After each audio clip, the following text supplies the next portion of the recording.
bright light shining down on me. Let's take a look, get this started.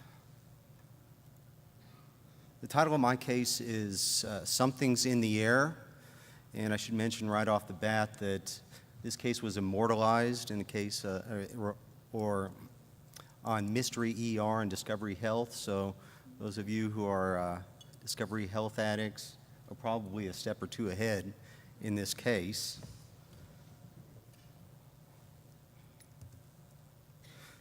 So the case went out like this. We had an adult female and her 19-month-old daughter moved into an apartment. I have here a new apartment. Actually, it was not a newly built apartment. It was one that had previously been lived in. The father was not part of the family. The mom and dad were separated. And shortly after moving in, both the mother and the child started to develop some dermatologic symptoms, primarily a rash. The child did have a prior history of eczema, and it was assumed at that point that the child was just having a flare-up of her eczema. And so they went to see the doctor. The physician decided just to treat it with topical steroids, and the mom's resolved fairly quickly, so she didn't even go see a doctor.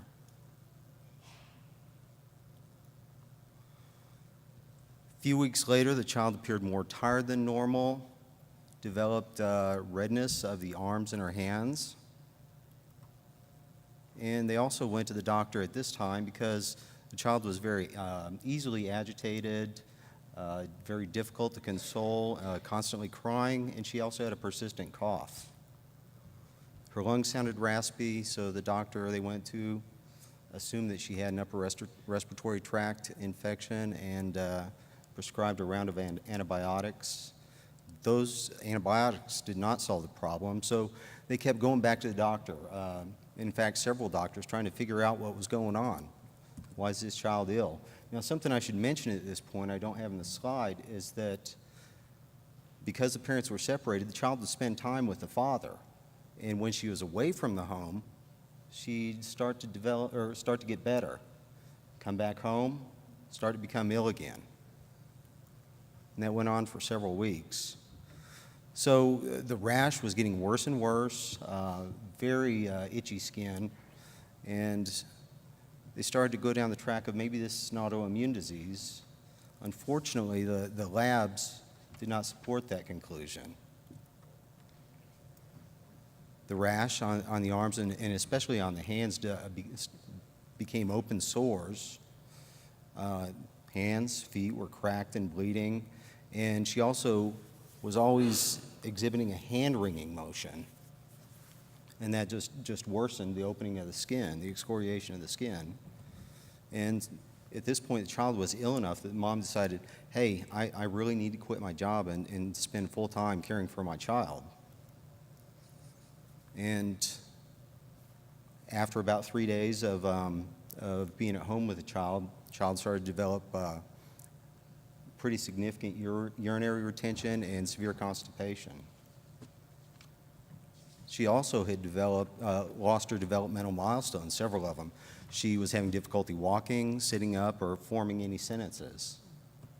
Prior to that, she had apparently just normal development. So, it's time for audience participation part of our program. What is your initial diagnosis for this child? And I'm looking forward to seeing how many pick E. I don't know, but it's probably something in the air. Let's take a look. Oh, I thought we had a... Oh, let's see. 36. We have a lot of people, 34% that chose E. I'm impressed with your sense of humor. So now to our expert panel. Kind of in keeping with Ann's questions, what would you do at this point with this patient? What labs are you going to recommend? And what's your differential diagnosis?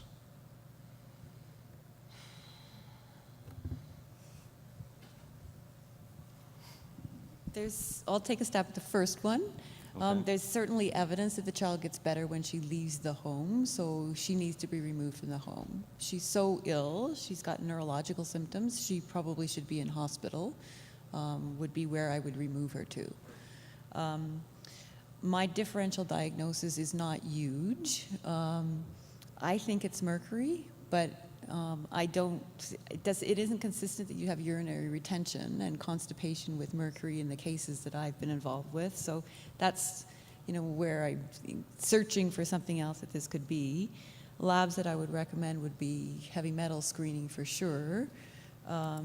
But obviously, she, in hospital, she needs to have CBC, lights, liver functions, because mercury can affect the liver, renal functions as well. She probably needs some imaging of her, spine. Is there, because she's got symptoms of cauda equina, she need to have some lower extremity, like lower spine imaging, that sort of stuff. Maybe a CT head.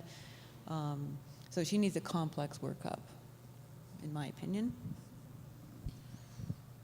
I think it's very important at this point in time to do a very thorough environmental history, go over, what's happened in the home, what medications are in the home, if we have history of the home being treated. You made a point of saying it wasn't a new apartment. So you've got to look at all kinds of whether or not there's heavy metals or all kinds of things there. I think I failed to, I was thinking first about the rash, is it possible that there were bugs in the apartment and that these, started off as bites, and so there maybe were some pesticides of some sort used to treat this apartment would be part of the differential.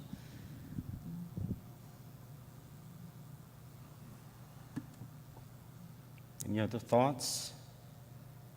All right, let's move on with the case. So the physician that was seeing the child, neurologist, I believe, was diagnosed the child with Rett syndrome, which is a fairly rare neurologic disease in which the child will begin to develop these or regression and loss of the developmental milestones. Child got worse and started losing the teeth that she had. And she was then transported to a tertiary care facility for care by a pediatric intensivist.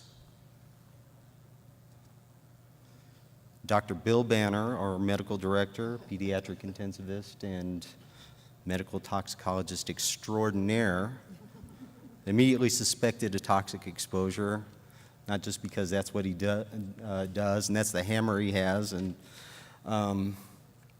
it just looked like a toxic exposure to him. He did have a specific toxin in mind, or toxic substance, and it was mercury.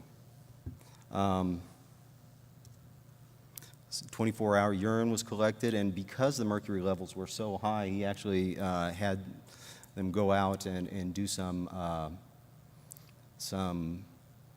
testing at the home, and those levels also came back extraordinarily high. So I guess the question at this point, I don't have a slide for this, but how are we going to start to approach treating this child that's extremely ill and has documented very high mercury levels?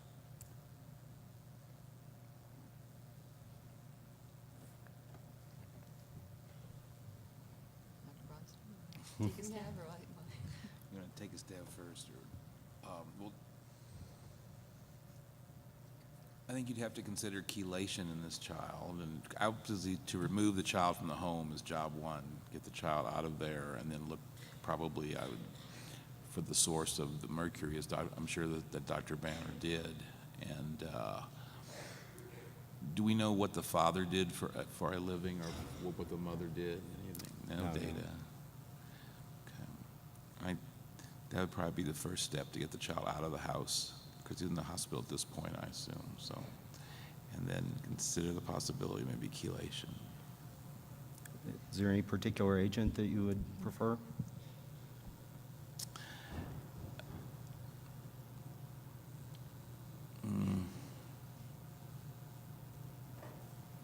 Well, several have been used. There's depenicillamine, which probably isn't a real good choice. I think the other one, maybe some like Suxamer, but I don't think we have really good chelators for mercury. I heard some evidence at a previous talk, this symposium, that DMPS was a better agent for chelating mercury. I believe it's not available in the country that I work in. It's probably not available here in the United States either. It could be compounded, I understand, but certainly given all this child's symptoms, needs to be chelated, and the best choice would probably be DMPS. DMSA or a Suxamer would be the next choice if the child could tolerate by mouth and was going to absorb drug. But I'd be interested as well in, whether people would use compounded medications that really aren't FDA approved. I think we would, if the child can take oral, my first choice would be to use the DMSA because of the inability to get the DMPS. All right.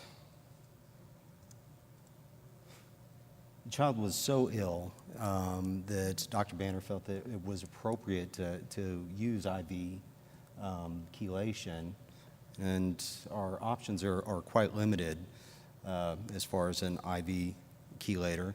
So actually there's a lot of DMPS out there. It's being used by physicians and clinics that specialize in chelating anything and everything that ails you, particularly the inhalation of vapors from your mercury fillings.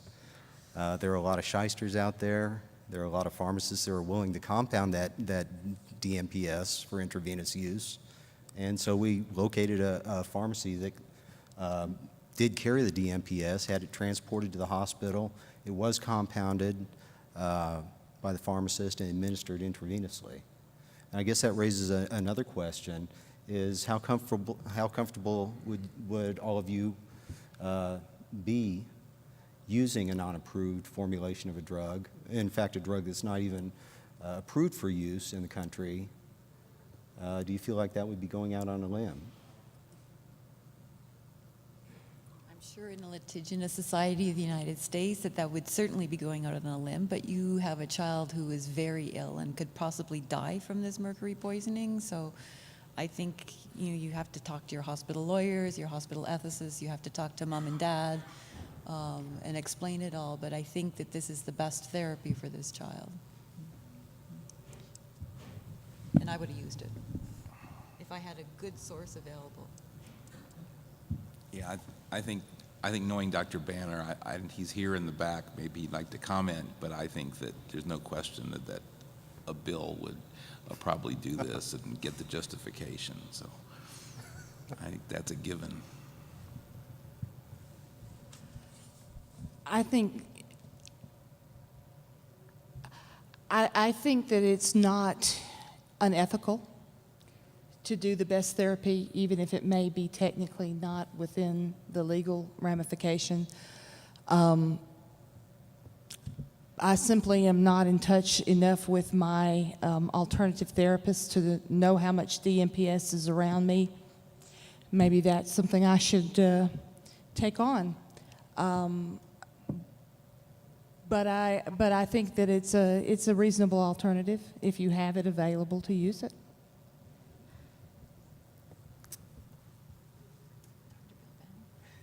All right. The child's mother did not require treatment because, as I said, her rash resolved fairly quickly. And as mercury was chelated, we started to see a slow but steady improvement in the child's status. She regained her developmental milestones that she had lost.